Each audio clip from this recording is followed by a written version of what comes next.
ആമ്പല്ലൂർ പഞ്ചായത്ത് തല സ്കൂൾ പ്രവേശനോത്സവം Kanjiramattom government LP സ്കൂളിൽ വിപുലമായ രീതിയിൽ ആഘോഷിച്ചു. പഞ്ചായത്ത് പ്രസിഡന്റ് ബിജു തോമസ് പ്രവേശനോത്സവം ഉദ്ഘാടനം ചെയ്തു. കാഞ്ഞിരമറ്റം ഗവൺമെന്റ് LP സ്കൂളിലെ ആമ്പല്ലൂർ പഞ്ചായത്ത് തല സ്കൂൾ പ്രവേശനോത്സവം വിപുലമായ രീതിയിൽ തന്നെയാണ് ഇത്തവണ കൊണ്ടാടിയത്. നിരവധി കുരുന്നുകളാണ് ആദ്യമായി വിദ്യാലയത്തിന്റെ പടി കടന്നെത്തിയത്. ആമ്പല്ലൂർ പഞ്ചായത്ത് വിദ്യാഭ്യാസ standing committee chairman MM Basheer അധ്യക്ഷത വഹിച്ച പരിപാടിയിൽ പഞ്ചായത്ത് പ്രസിഡന്റ് ബിജു തോമസ് ഉദ്ഘാടനം ചെയ്തു. ഹെഡ് മിസ്ട്രസ് സജിത ടീച്ചർ സ്വാഗതം പറഞ്ഞു.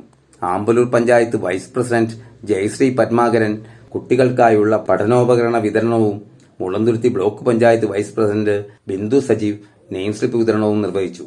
തുടർന്ന് ബീന മുകുന്ദൻ, ക്ഷേമകാര്യ standing committee chairman Jalaja Maniyappan, PTA president Sheena Sajeeb, R Shankar, കുടുംബസമിതി പ്രതിനിധി ഓമന, പരീത് മംഗലത്ത്, ഗയ റെസിഡൻസ് അസോസിയേഷൻ പ്രശാന്ത് തുടങ്ങിയവർ ആശംസാ പ്രസംഗം നടത്തി. ജിഷ ടീച്ചർ നന്ദിയും രേഖപ്പെടുത്തി. News desk outline Kerala.